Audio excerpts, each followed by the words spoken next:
Vamos a ir a otro tema. El desempleo, le contábamos al comienzo del programa, alcanzó una alza histórica de un 11,2% en el trimestre marzo-mayo. Se trata del nivel más alto en los últimos 16 años. ¿Cómo enfrenta la economía nacional estas cifras? Vamos con Andrea Pino, quien tiene justamente una conversación al respecto. ¿Cómo estás, Andrea? Muy buenos días.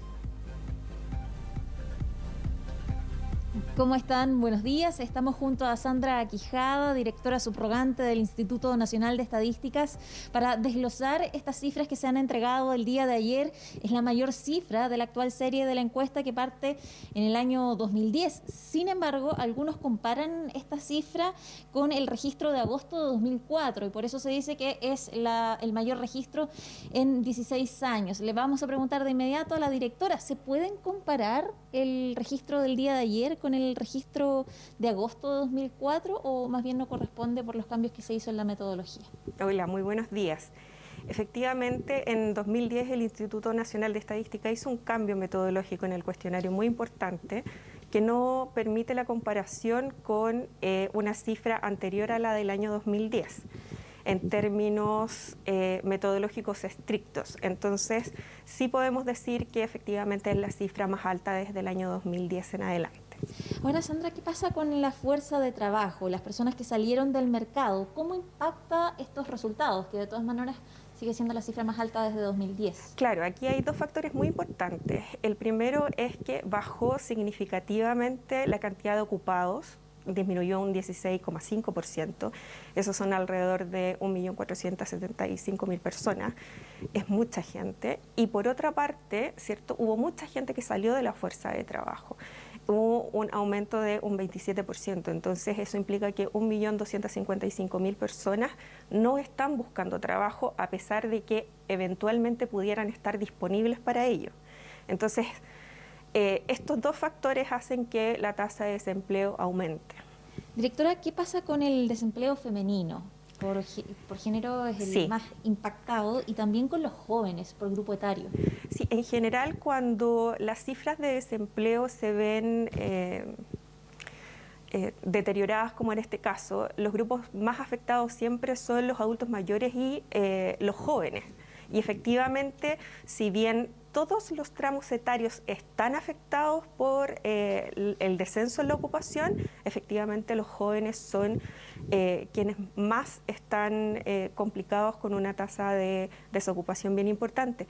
Una cosa también relevante tiene que ver con la tasa de participación de las mujeres, que en este trimestre bajó a 42%, 42,9%, que era algo que no veíamos hace muchos años. O sea, la participación laboral femenina estaba por sobre el 50%, que era un dato bastante optimista para la participación de las mujeres en el trabajo, pero hoy en día ha caído sustancialmente. La de los hombres también, llegando a un 64,8%, eso también es muy relevante. Pero eso sumado a que en la fuerza de trabajo, ¿cierto?, que está fuera de la fuerza de trabajo, son también más mujeres que hombres las que en este momento tenemos ¿La explicación a eso? La fuerza de trabajo potencial, que es la gente que está fuera de la fuerza de trabajo, ¿cierto?, es gente que está disponible para trabajar, pero que no está buscando empleo. ¿Por qué? Porque las condiciones del mercado no se lo permiten, porque quizás su edad no se lo permite, su experiencia, por ejemplo, en el caso de los jóvenes, pero en esta situación en la que estamos viviendo ahora, las condiciones del mercado son desfavorables. Tú sales a la calle y te das cuenta que efectivamente están todos los comercios cerrados, los restaurantes,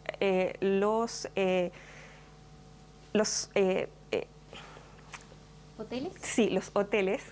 Los hoteles están cerrados, entonces esos sectores económicos se han visto fuertemente afectados y son los que le generan dinamismo a la economía. Entonces, al ser afectados esos dos sectores principalmente, tenemos un problema importante de gente que en realidad pudiese haber estado cesante, pero que pasa a la fuerza de trabajo potencial porque entiende que las condiciones del mercado son desfavorables y que no va a encontrar un trabajo rápidamente. Directora, ¿cuánto influyen o impactan en las cifras las medidas, la Ley de Protección del Empleo, por ejemplo?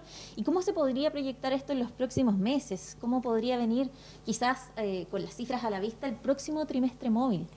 Mira, nosotros no hacemos proyecciones, pero entendemos que efectivamente la Ley de Protección de Empleo ha tenido un impacto que ha amortiguado y ha generado menos presión sobre la tasa de desocupación, ¿ya?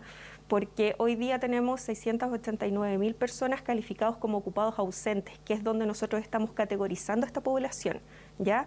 Y esto es porque están manteniendo algún vínculo con su empleador o porque están recibiendo ingresos o porque esperan retornar pronto a su trabajo. En general, en esa categoría está la gente que está de vacaciones, que está con licencia, que hoy en día es mínimo.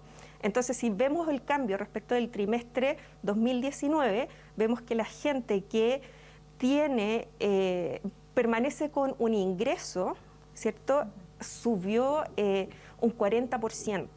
En el total de ocupados ausentes tenemos un aumento de 149%, que equivale a 689.000 personas. Entonces es un cambio drástico, sustancial.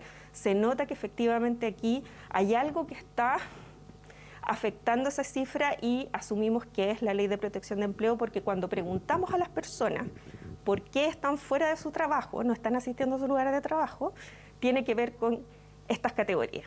Directora, ahora respecto de los tipos de empleo, ¿cuáles son las caídas más importantes? ¿Qué pasa con los trabajadores por cuenta propia, por ejemplo? Sí, los trabajadores por cuenta propia son los que se han visto más afectados tanto en el sector formal como en el informal, que eso es una cosa bien relevante también de definir. Y así como en el ámbito formal los sectores económicos son comercio y servicios de alojamiento y comida, los más afectados también en el sector informal.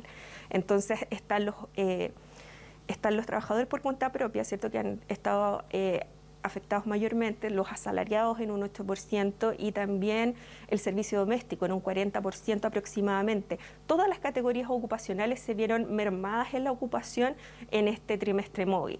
Entonces, no es que tengamos una que haya aumentado, por ejemplo, sino que todas disminuyeron, pero el aumento más potente es en los trabajadores por cuenta propia. Ahora, respecto del sector económico, usted ya lo mencionaba, ¿cuáles son los más afectados?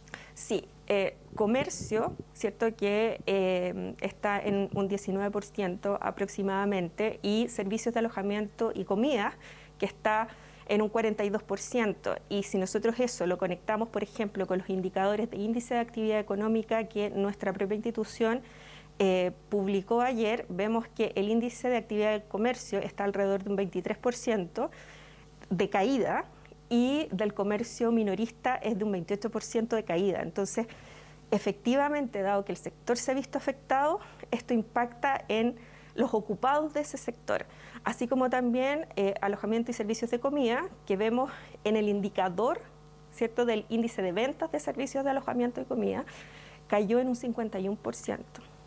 Entonces, esa caída también claramente afecta a los ocupados en ese sector. Por región la realidad también es diferente, y regiones más afectadas, sí, con el desempleo. Efectivamente, tenemos que la región que registra mayor desempleo, desocupación, digamos, en este trimestre móvil es Antofagasta, seguido de Coquimbo y de Valparaíso. Tanto Antofagasta como Coquimbo bordean el 13%.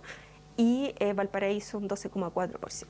Ahora, quisiera preguntarle respecto de las medidas que ha ido tomando el Instituto Nacional de Estadísticas para dar continuidad a la recolección de datos, tomando en consideración la pandemia y los cambios que han tenido que ir haciendo. ¿Qué cambios han tenido que hacer? ¿Qué medidas han tomado? Sí, ahí nosotros afortunadamente tenemos un equipo de encuestadores muy comprometido con la institución, que nos han ayudado a hacer el cambio metodológico que tuvimos que implementar, sugerido también por las buenas prácticas en otras oficinas de estadísticas. Nosotros desde la semana del 20 de marzo aproximadamente comenzamos a tener reuniones semanales con organismos internacionales para definir cuáles eran las mejores medidas metodológicas y cuáles eran los cambios aceptables dentro de una situación como esta que nadie esperaba. En eso hemos recibido sugerencias y asesoría permanente de la OIT y también de CEPAL, y ellos nos sugirieron hacer este cambio metodológico de pasar de presencial, dado que es imposible que un encuestador vaya a una casa, a telefónico. Y esto, si bien no ha llegado a los niveles de respuesta que nosotros teníamos presencialmente, porque no es posible, dado que no contamos con todos los teléfonos para toda la muestra, sí nos ha permitido tener un tamaño de muestra suficiente, ¿cierto? Un N como para poder extrapolar a la población y poder seguir manteniendo la representatividad de las cifras y la credibilidad de las cifras, tanto a nivel nacional como regional. Directora, por último, usted me decía, el instituto no hace proyecciones, pero considerando lo sensible que es que el comercio esté cerrado, que el alojamiento, el sector alojamiento y servicios esté cerrado, ¿podría tener el cierre continuo o que sigan cerrados estos establecimientos consecuencias en la próxima medición? Efectivamente, o sea, si mantenemos las mismas condiciones no podemos esperar una mejora en la tasa de desocupación. Si más sectores se ven afectados, ¿cierto? Si tenemos más cuarentenas, más cordones sanitarios, efectivamente esto va a influir de manera negativa en los sectores económicos y eso de cualquier manera impacta en el empleo. Bien, le agradecemos a la directora subrogante del INE, Sandra Quijada, por el tiempo para desglosar estas cifras que se han entregado el día de ayer. Continúan las reacciones desde el mundo económico. Bueno, el ministro de Economía ayer reaccionaba a través de su cuenta de Twitter, decía que es una merma importante la que vive el desempleo y también las medidas que se van a ir adoptando a propósito de estas cifras que hemos conocido el día de ayer. Nicolás. Perfecto, Andrea Pino. Como siempre, muchas gracias. Que tengas un buen día. Nos vemos.